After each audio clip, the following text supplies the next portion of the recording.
नमः शिवाय।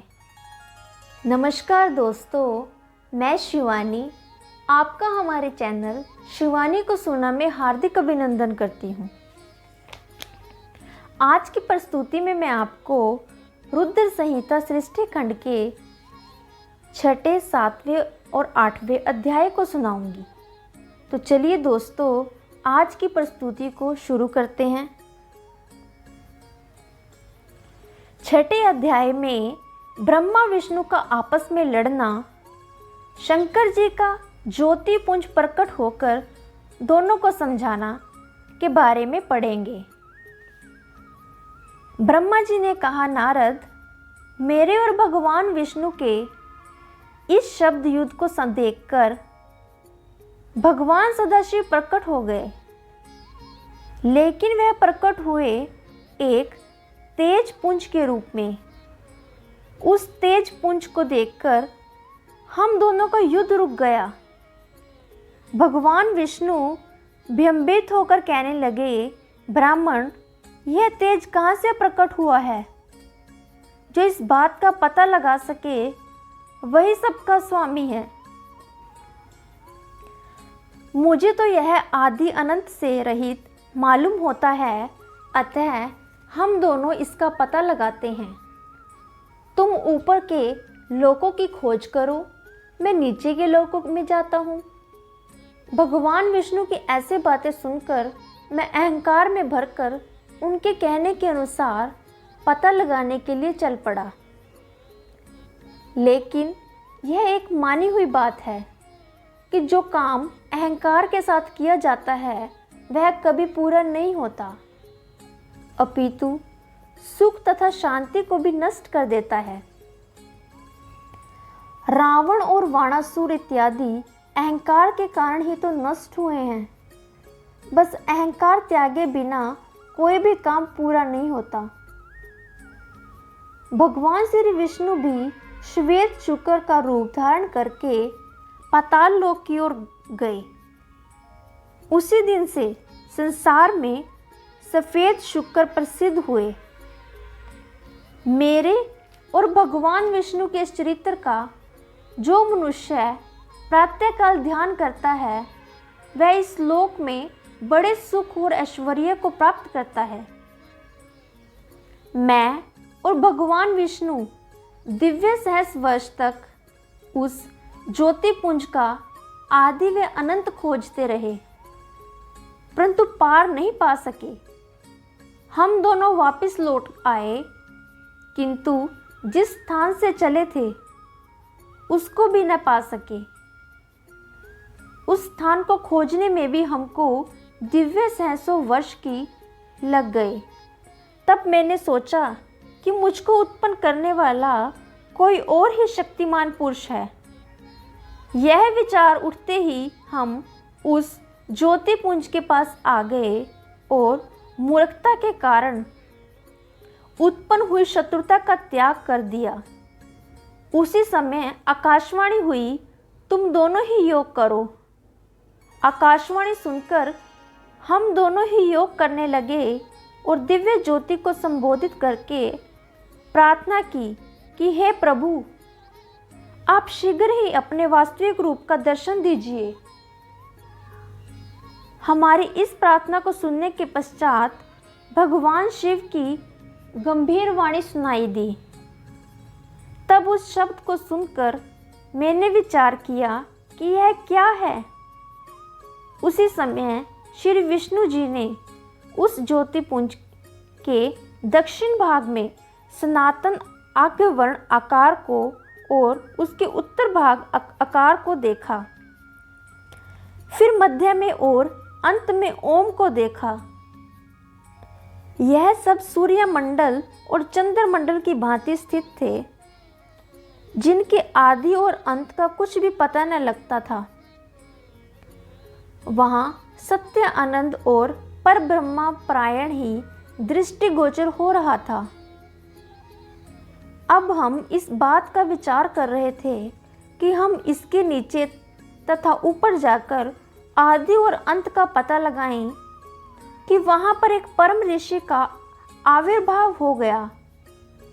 उन परम ऋषि से विष्णु जी का पता चला कि अकार, उकार, मकार, नाद और बिंदु का अर्थ होता है कि प्रथम अक्षर लिंग की ज्योति है, दूसरे अक्षर उकार ज्योति का मध्य है, अर्थ मात्रा नाद ज्योति का मस्तक और बिंदु लिंग की ज्योति है।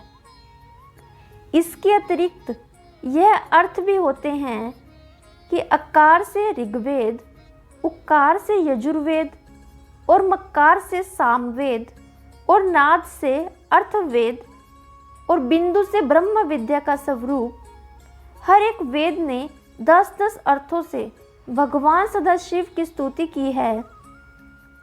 ऋग्वेद रजोगुणी है, वह लिंग का दक्षिण वाला भाग है। यजुर्वेद सत्वगुणी और लिंग का मध्य भाग है। और सगुण अर्थवेद का कहना है कि ऋषि सदाशिव कुछ नहीं करते, जो कुछ भी होता है वह शक्ति की इच्छा से होता है। ऋग्वेद की उपमा जागृत, यजुर्वेद की सुपन और सामवेद की सुशश पल्लवों से दी जाती है। अर्थवेद की पूरी अवस्था मानी जाती है।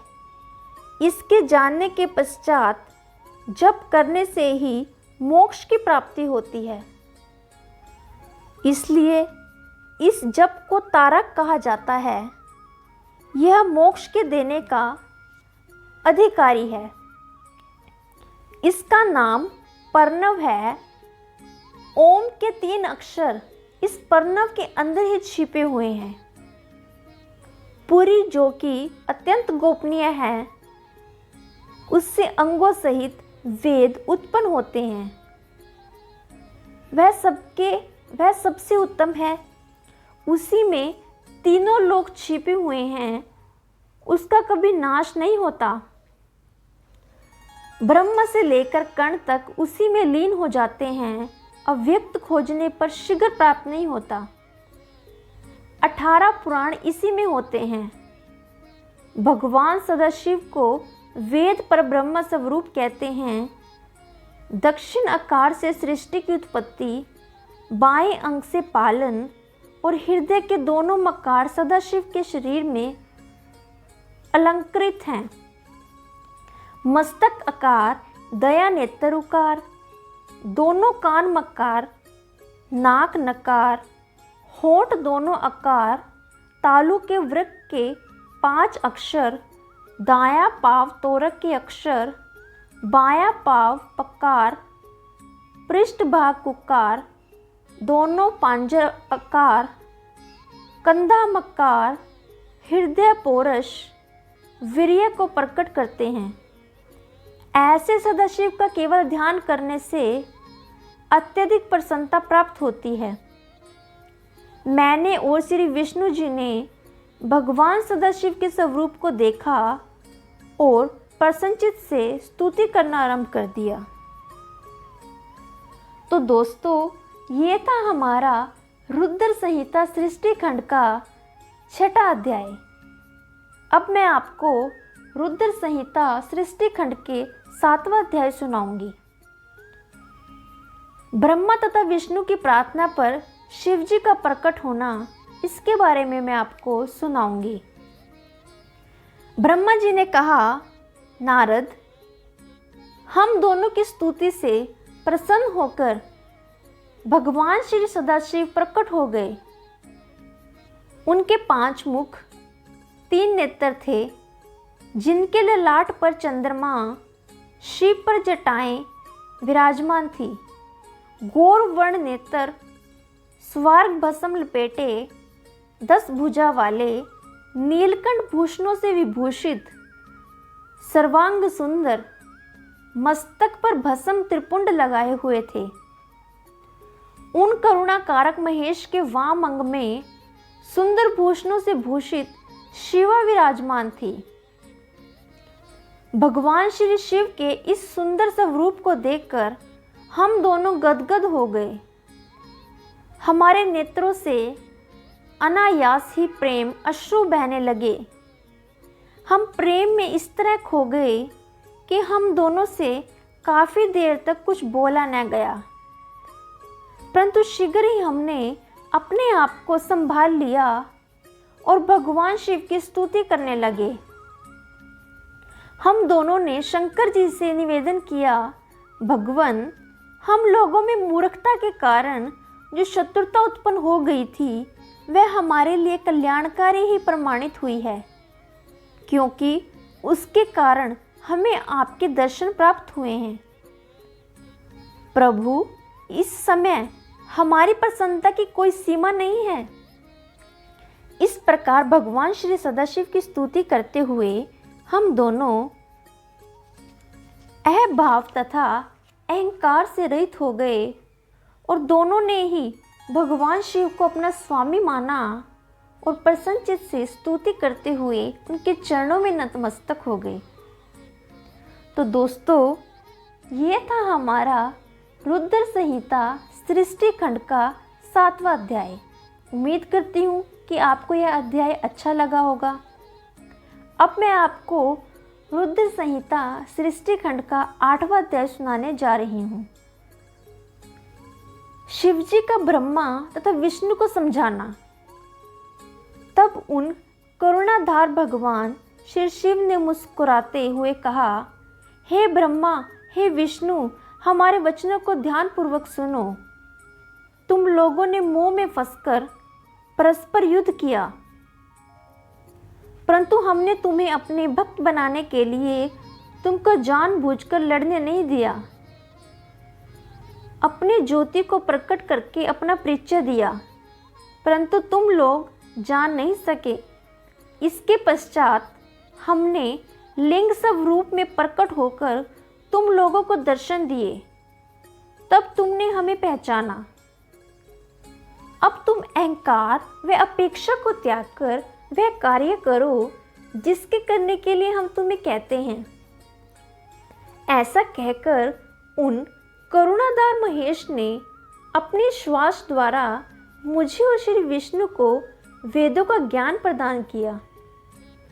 5 मंत्र ऐसे बताए जिनमें की समस्त विद्याएं विद्यमान हैं।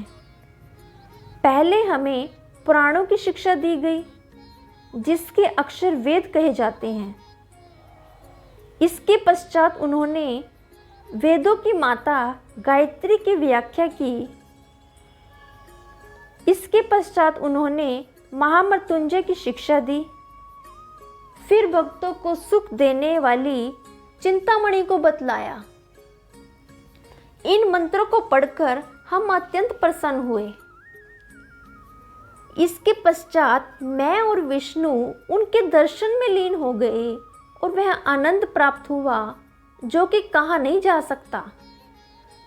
जो सुख सर्दियों में धूप से और कामी पुरुष को स्त्री प्राप्त होने से होता है, वही सुख हमें भगवान श्री सदाशिव के दर्शन करने से हुआ है। भगवान श्री सदाशिव बोले, श्रेष्ठ देवों, मैं तुम दोनों की भक्ति देखकर बहुत प्रसन्न हुआ। हे ब्रह्मा, मैं तुम्हें सारी सृष्टि का स्वामी बनाता हूँ। तुम प्राणियों की सृष्टि करो। हे विष्णु, तुम प्राणियों का पालन करो और वेदों को देखकर मुझे पहचानो और उचित रीति से अपने अपने कामों को करो। वेद को मेरा रूप तथा वेद वाक्यों को मेरी आज्ञा जानो। भगवान श्री सदाशिव की बातें सुनकर हम लोगों ने कहा, प्रभु, आप संसार में अवतार धारण करके हमारी सहायता करें, हमें पूजन इत्यादि की विधि बताएं। हम लोगों की प्रार्थना सुनकर भगवान सदाशिव ने प्रसन्न होकर कहा, हर प्रकार की चिंता को त्याग कर तुम सव्य सुख भोगते हुए संसार को सुखी बनाओ। तुमने मेरा जो स्वरूप देखा है उसकी पूजा करो, उससे तुमको सुख की प्राप्ति होगी। इस समय जैसे मेरे लिंग रूप के पूजन से तुम लोगों का दुख दूर हुआ है, इसी तरह दुखी व्यक्ति मेरे लिंग रूप द्वारा मेरा पूजन करके अपने दुखों को दूर कर सकते हैं। लिंग के अर्थ हैं संसार के कष्ट, शैल्य होने का स्थान। जब भी तुम्हें किसी तरह का कष्ट हो, तुम मेरे इस लिंग रूप की पूजा करना। समय आने पर मैं भी इस संसार में प्रकट होऊंगा। मेरा नाम उस समय रुद्र अवतार होगा। मुझ में और रुद्र में भेद न जानना। सारी सृष्टि में मुझे व्यापक समझना। कोई भी वस्तु मुझसे पृथक नहीं है। इसके पश्चात भगवान श्री सदाशिव ने उस गुप्त भेद को भी हम पर प्रकट कर दिया, जो कि वेदों में भी नहीं मिलता। उन्होंने कहा, मैं सनातन शिवरूप, मूलभूत, सत्य, ज्ञान और अनंत हूँ। इन तत्वों को जानकर सर्वदा मेरा ध्यान करना चाहिए और मेरे रुद्र रूप में तामसिक गुण जानना चाहिए, क्योंकि वह वैचारिक है किंतु वास्तव में तामसी नहीं है। अतः हे ब्राह्मण, अब तुम सृष्टि के कर्ता बनो और भगवान श्री विष्णु सृष्टि के पालक बने, और मेरा रुद्र अंश जो है वह सृष्टि को क्षय करने वाला होगा। और यह जो उमा नाम वाली परमेश्वरी प्रकृति है, उसी की शक्ति भगवान श्री विष्णु को लक्ष्मी और ब्रह्मा को बागदेवी अर्थात सरस्वती के रूप में प्राप्त होगी। और उमा स्वयं प्रकट होकर महादेव को अपनाएगी। तीनों देव अपनी शक्तियों सहित मेरा पूजन करेंगे। मैं सबको चिंताओं से मुक्त कर दूंगा। अब तुम इन तीनों देवताओं के आयुर्बल को सुन लो। ब्रह्मा का दिन 4000 युग का होता है, और इसी कर्म से रात को भी समझो। 30 दिन का एक महीना और 12 महीने का एक वर्ष। इस प्रमाण से ब्रह्मा जी की आयु 100 वर्ष की होती है, और श्री ब्रह्मा जी का एक वर्ष भगवान श्री विष्णु का एक दिन कहलाएगा, और वह भी इस प्रमाण से 100 वर्ष तक जिएंगे तथा विष्णु का एक वर्ष रुद्र के एक दिन के बराबर होगा, और उसी कर्म से वह भी एक वर्ष तक स्थित रहेंगे। जब मेरे भगवान श्री सदाशिव के मुख से एक श्वास उत्पन्न होता है, जिसमें कि उनके 21,000 के 100 दिन रात होते हैं, उनके 6 उच्छ्वास और निश्वास का एक पल, 60 पल की एक घड़ी और 60 घड़ी का एक दिन रात होता है।